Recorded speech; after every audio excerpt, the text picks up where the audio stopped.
Ça enregistre. Alors, on est toujours dans les halachot concernant les relations humaines. Ben Adam, la Favero. Donc, comme aujourd'hui c'était la Iloula du Rambam, on va parler d'une halakha qui est tranchée par le Rambam. Le Rambam nous dit que quand on vole un juif ou un goy, c'est la même interdiction. Il n'y a pas de différence entre voler un juif et voler un non-juif. Ouais, il n'y a aucune permission de voler un juif, comme il n'y a aucune permission de voler un non-juif. Maintenant, il y a un détail. La seule permission qu'il y a vis-à-vis du non-juif, c'est s'il fait une erreur. Alors, il y a deux façons dans l'erreur. Il y a une erreur où on n'a pas le droit de le voler, mais une erreur où on peut jouer sur son erreur. Qu'est-ce qui se passe? Comment on va comparer ça? Vous demandez à un goy, un employé à vous, ou quelqu'un qui vient vous faire un travail, vous lui demandez un travail ou vous lui convenez le prix de l'heure s'il travaille chez vous. D'accord? Donc vous avez convenu, par exemple, 30 shekels de l'heure, prix de travail, ou vous avez convenu un travail pour 500 shekels. D'accord? Une fois qu'il a fait le travail, que ce soit un employé ou un entrepreneur, quand il a fait le travail, donc, le goy oublie. Il oublie, il dit, attends, on avait convenu, je crois, on avait convenu 25 shekels, je crois, de l'heure. Alors que c'était 30. Lui, il s'est trompé dans ses calculs, ou alors il vous a dit, vous aviez dit 500 shekels, lui, il se dit, on avait dit 400 shekels, hein, je crois. Tu n'as pas le droit de lui dire, oui, d'accord. Pourquoi? Parce que le travail a déjà été fait. Le travail a été fait, donc ce travail, il vaut 500 shekels, puisque c'est à ce prix-là que tu l'as convenu. Ou il vaut 30 shekels de l'heure. Il a fait le travail. Comme le travail a déjà été fait, la photo a été prise, donc tu ne peux pas lui dire oui, tu es obligé de lui dire pas du tout. C'était pas 300 shekels, c'était 500. Rappelle-toi. Donc même si ça vous fait mal au ventre, vous êtes obligé de lui donner 500 shekels et 30 shekels de l'heure, parce qu'il a convenu comme ça. Et il a fait le travail, donc le travail vaut ce que vous aviez convenu. Maintenant, si c'est à l'envers, c'est-à-dire que vous avez demandé à des gens, ils vous ont dit, ah, ce travail-là, oh, ça vaut 500. Ça vaut 500. Maintenant, le gars, il vient et vous dit, oh, ce travail-là, ben, c'est 300. Il ne sait pas, il s'est trompé. Il a fait moins cher que le cours des autres. Ce qui est rare en général c'est le contraire. Mais disons que ça arrive qu'il s'est trompé. S'il s'est trompé, comme le travail n'a pas été fait encore, là, vous n'avez pas le droit, vous avez le droit de lui dire, tu m'as dit 300, ben tant pis pour toi, 300. Par exemple, il ne s'est pas fait avoir, il travaille pour moins cher. Bon, c'est son problème. Pareil, si un juif vient et vous donne il vous montre un chandelier, il vous dit, ce chandelier, c'est un chandelier en cuivre, je le vends 1000 shekels. Vous grattez un peu et vous voyez que c'est de l'or. Donc il faut dire aux juifs, ça va pas la tête, non? Tu te rends pas compte que c'est de l'or? Ça vaut pas 1000 shekels, c'est de l'or, c'est pas du cuivre. Ah bon? Ah, tu m'excuses, alors c'est pas 1000 shekels. Ben non, c'est pas 1000 shekels. C'est 100 000 shekels. Donc le juif, vous êtes obligé de le corriger. Alors que, si c'est un goy, non. s'il vous a dit 1000 shekels, 1000 shekels. Tant pis pour lui s'il s'est trompé. C'est le seul cas où vous avez le droit de jouer sur l'erreur du goy. De jouer sur l'erreur du goy. C'est-à-dire quand lui décide de ce que vaut la chose, ou alors qu'il décide avant le travail de ce que ça vaut le travail. C'est le seul cas où vous avez le droit de jouer sur l'erreur du goy. Par exemple, dans une banque, si l'employé s'était trompé, je connais quelqu'un, et l'employé s'est trompé, au lieu de lui mettre 1000 shekels dans son compte, il lui a mis 10 000 shekels. D'accord? Lui, donc, s'il se trouve, si le goy risque de perdre sa place à cause de ça, ou si on risque de s'en rendre compte, là vous avez l'obligation de le dire. Si vous savez que le goy, pour une erreur pareille, peut être mis dehors, ou la direction peut s'en rendre compte et vous prendre pour un voleur, là vous devez le dire. S'il n'y a aucun risque de rien du tout, bah vous pouvez jouer là-dessus, bien que la plupart des décisionnaires disent que c'est un kidouj Hachem de dénoter l'erreur, bien que il n'y aurait eu aucun dommage de ça. D'accord? Donc maintenant, comme c'est là, il est là du Rambam. Donc le Rambam, il vous dit, tout vol d'un goy, c'est comme si c'était vol d'un juif. Il n'y a aucune différence, c'est une interdiction formelle de l'autre ignovu, vous ne volerez pas. Maintenant, il y a une grande discussion, très intéressante, et qui est malheureusement actuelle, c'est que le collègue du Shulchan Aruch, qui s'appelait Rabbi Moshe Isserles, le Rama dit dans les lois concernant le mariage, il dit, si tu as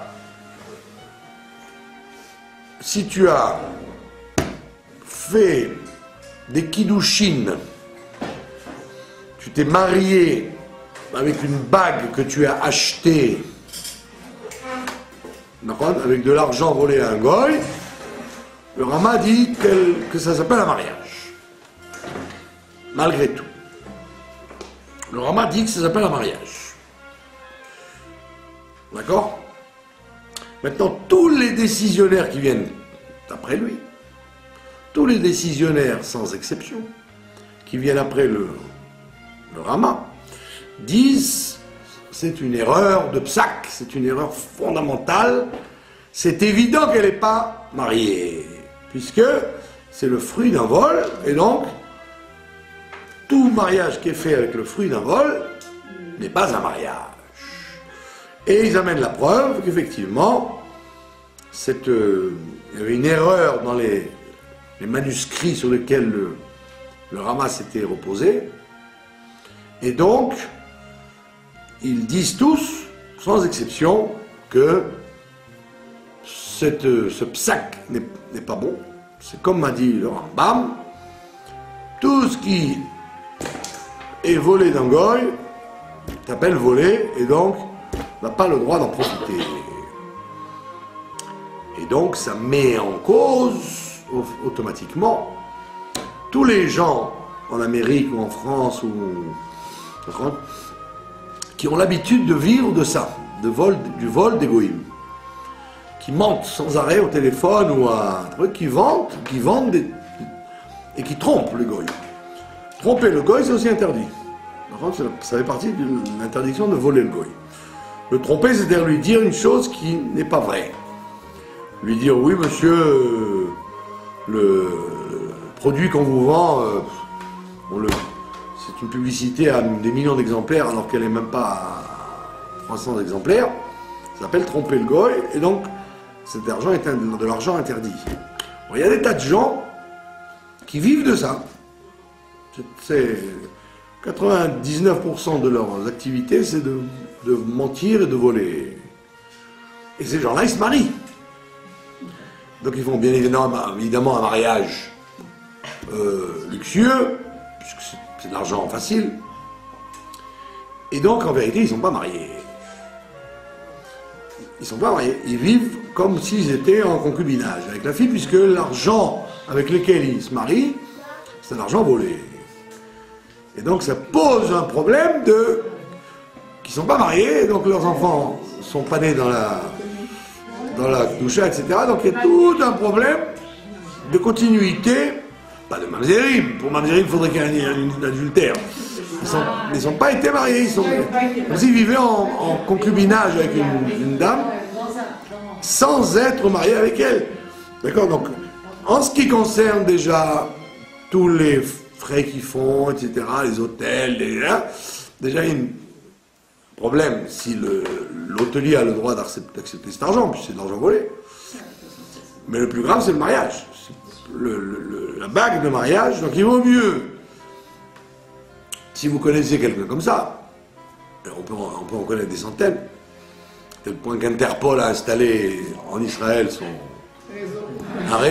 une antenne pour arrêter des gens de plusieurs villes, tellement c'est un phénomène répandu. Donc si vous connaissez quelqu'un comme ça, comme évidemment c'est très dur pour eux de faire tchouva, ces gens-là, puisque toute leur vie elle est basée là-dessus. Donc au moins, si vous êtes gentil, vous allez leur dire, tu sais quoi, moi je m'occupe d'offrir la bague. C'est toi qui la mettras sous la roupa, la bague, la kala, mais c'est moi qui t'en fais cadeau, et comme ça... Mais c'est pas le rabbin qui doit le payer avec ses propres deniers. Tu as matana, tu as reçu un cadeau, c'est devenu à toi. Évidemment, tu ne lui donnes pas ça sous la roupa. Tu attends tu donnes ça quelques heures avant, quelques jours avant pour que ce soit à lui. C'est à lui. Il a reçu un cadeau. Il a reçu ce cadeau. Il a le droit. Il n'y a pas le lien d'acheter. Il a reçu un cadeau. Une matana, ça s'appelle donner. Je suis enregistré sur le monde entier, donc je ne voudrais pas être interrompu toutes les 3 secondes. Donc le monsieur a reçu une matana. C'est à lui. Donc quand le Rav va lui dire c'est à vous, il va dire oui c'est à moi. C'est à vous. Parce que moi je lui ai donné en cadeau total. Cadeau total. Si je veux être rigoureux, je peux lui dire tiens donne-moi un shekel symbolique pour l'acheter. Mais comme ça vous êtes tranquille parce que moi c'est de l'argent qui est de l'argent cachère et non pas de l'argent abîmé. Donc on voit que le Rama se fait déchiré par tous les décisionnaires après lui, qui disent « Ma pitom, vous n'avez pas le droit vous avez l'interdiction totale de profiter de cet argent. » Et alors, ce qui est intéressant, c'est qu'il y a quelqu'un qui s'appelait le Baer Etev, un des commentateurs du Shulchan Aruch. Lui, il a vécu pendant les décrets de l'année l'exérotar, ce qu'on appelait l'exérotar, et Tat, qui était l'exérote du Cosaque, que vous connaissez toutes, Norman Bonjansky, un chef des Cosaques, un Ukrainien, qui avait déferlé sur l'Europe et qui a tué des milliers de gens. Une des raisons d'ailleurs pour laquelle Rabbi Nachman est enterré à Ouman, c'est parce que dans la ville de Ouman, il y aurait un cimetière, un charnier de plus de 50 000 personnes qui auraient été tuées par les Cosaques à ce moment-là, qui n'ont jamais eu de sépulture. Et donc les gens qui prient à Ouman, ils élèvent les neshamot de ces gens-là. C'est pour ça que Rabbi Nachman aurait voulu être enterré là-bas. Et le Kohen, ça, qui a un charnier? Apparemment, ça doit être à côté, quoi, pas loin. Il faut demander au Breslev Cohen s'ils sont où exactement situé En tous les cas, la région d'Ouman, c'est une région qui a été justement une des régions où il y a eu des milliers de morts. Or, ce décisionnaire écrit alors qu'il vit pendant ces périodes-là. Il écrit, et malgré le fait que les goïms ne nous aiment pas, on n'a on a l'interdiction de les voler. Donc si déjà autant d'exérot tard, les poskim disent qu'on n'a pas le droit de voler un goy, à plus forte raison, au XXIe siècle, où les goys américains et européens sont très gentils avec les juifs, et donc il ne faut pas profiter de leur naïveté pour les voler, en disant « Ah ben avec tout ce qu'ils nous ont fait, ils méritent bien qu'on les vole ». Il n'y a aucune relation entre les ancêtres et eux. D'accord? Et même s'il y avait une relation, qui t'a dit que si un goy n'est pas comme il faut, tu dois le voler. D'accord? Ça n'a aucun rapport. La preuve, on voit bien dans la sortie d'Égypte. Dans la sortie d'Égypte, le trick que fait mon cher Rabbeinu, Dieu lui dit de faire un trick, il lui dit « Demande-leur, s'il te plaît, des objets d'or et d'argent et des robes, et tu leur diras que tu emprunteras ces choses-là pour aller offrir ça au Sinaï, tu leur emprunteras, il dit. D'accord? Alors Moshe dit quoi? Mais comment je leur dis emprunter? On ne va pas revenir, donc on ne va pas leur rendre. D'accord? Alors on estime que ça faisait partie de tout ce que les Égyptiens devaient leur payer en échange du travail qu'ils ont fait pendant 210 ans. Donc là-bas, on voit bien que étant donné qu'ils ont bénéficié du travail gratuit de gens pendant 210 ans, donc c'était en quelque sorte un dédommagement pour un travail qu'ils auraient fait. Mais sinon, m'apitom qu'on a le droit de faire payer à quelqu'un les méchancetés que son ancêtre aurait faites.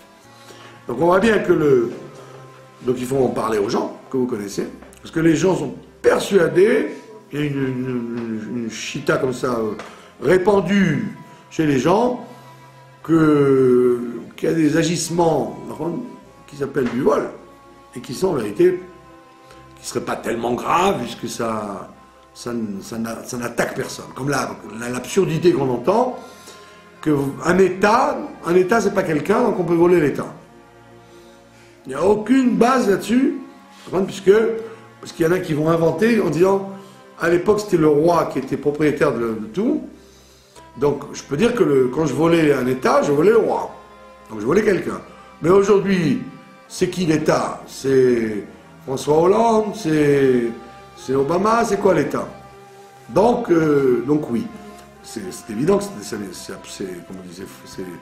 c'est fou, c'est complètement fou, parce que voler s'appelle voler, c'est pas que tu ne voles personne, tu voles une entité qui n'est pas définissable, c'est pas un être humain, une entité, un État ou une banque, c'est pas un être humain, mais c'est quand même une personnalité juridique. D'accord? En plus du fait que, effectivement, les décisionnaires disent une chose extraordinaire, ils disent que celui qui vole un goy, non seulement il ne verra pas de bracha de son vol, mais il finira ruiné. Et on le voit clairement, on voit que tous les gens qui font ça, ils se retrouvent sans rien. Alors qu'il dit par contre, ceux qui font très attention à ne pas tromper un goy ou à ne pas le voler, je leur garantis qu'il leur restera de l'argent pour toutes les générations qui viennent. Donc on a dit donc, la seule permission que vous avez, c'est si le goy s'est trompé avant le travail, de ne pas le relever sur son erreur. Mais s'il a fait déjà le travail, vous ne pouvez pas lui dire « Bon, tant pis, il a fait une erreur, je le paye ce qu'il me demande maintenant. » Non, parce que le travail a déjà été fait, donc il faut faire la différence entre avant et après. Si c'est avant, on a dit, s'il veut se faire sous-payer, c'est son problème.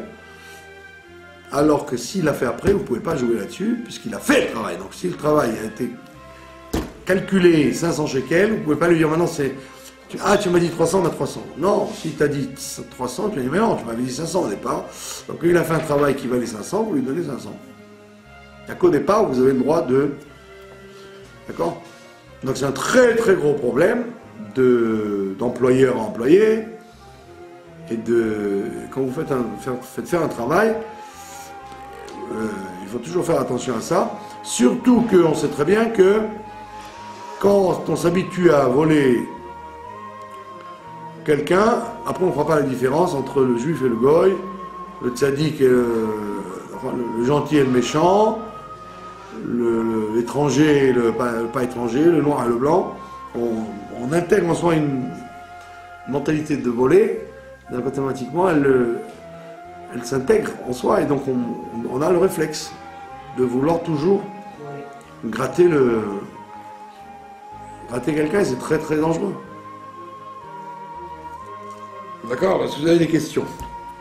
C'était pour la Iloula du Rambam, non? C'est la moindre des choses de voir que le Rambam est très clair là-dessus. Aucune permission, aucune différence entre un goy et un juif, aucune permission de tromper ou voler. À propos de la bague du Khatan, La bague du Khatan. c'est pas lui-même qui doit la payer. Non, ça doit être à lui. C'est pas toujours qu'on est... si je suis un riche héritier, d'accord? Je suis un riche héritier. Je n'ai rien. Je n'ai rien. Je gagne au loto, d'accord? Donc c'est pas de mon travail. C'est parce que j'ai pris la peine d'acheter un billet. Donc maintenant je suis propriétaire de 30 millions de shekels. Donc vous allez dire quoi? Donc c'est pas moi qui ai payé ce que j'achète avec. Mais non, c'est pas moi qui l'ai payé, mais c'est à moi. Donc il faut que ce soit à lui. Il y a une histoire qui s'est passée. Je vous ai raconté déjà, il y a quelqu'un qui avait préparé un mariage magnifique. Un seul détail, il a oublié d'acheter la bague. Il a acheté le vin, il a acheté le verre, il a acheté les chaussures pour casser le verre, les chaussures avec des talons durs pour pouvoir casser le verre. Il a tout prévu, sauf une chose, la bague. Heureusement que la Kala n'était pas à l'heure, heureusement que le Rav n'était pas à l'heure, heureusement que les invités n'étaient pas à l'heure. Il arrive à la salle, son ami par acquis de conscience lui dit, bon, tiens, fais voir la bague, la bague. Oh, j'ai complètement oublié d'acheter la bague. Donc qu'est-ce qu'ils font maintenant? D'accord? Ils vont dans la ville, tous les bijoutiers étaient fermés. Qu'est-ce que lui dit son copain? Il dit, tu sais quoi? Je vais dire à ma femme qu'elle te prête cette bague sous la roupa et puis demain tu en achèteras une vraie. D'accord? Donc, comme elle lui a pas, la dame ne voulait pas donner sa bague, elle a dit oui, je lui prête que pour les 5 minutes pour le film, quoi. Mais c'est pas à lui, hein, la bague. Donc, quand il est arrivé sous la roupa, d'accord, il a menti. Il a dit oui, on lui a dit la bague est à vous, il a dit oui. Parce qu'il ne voulait pas saboter tout.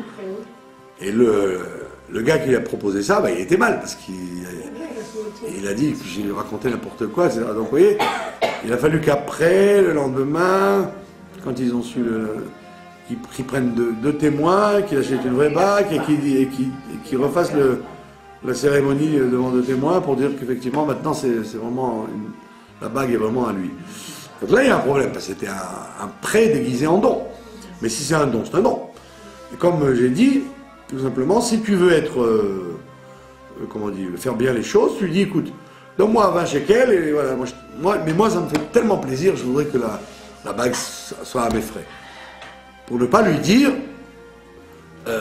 voler un goy c'est interdit, donc tout ton mariage c'est bidon, c'est basé sur du vol, donc comme il n'acceptera pas évidemment, c'est trop chaud.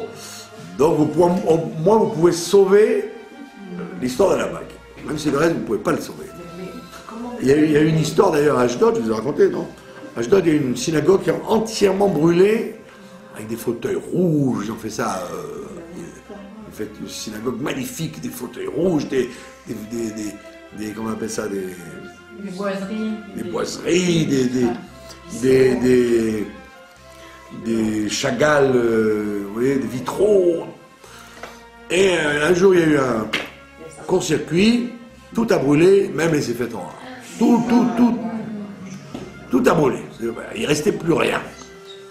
En général, vous avez des fois un miracle que l'armoire des Sifrei est préservée, ou les livres, ou quelque chose. Là, tout a brûlé.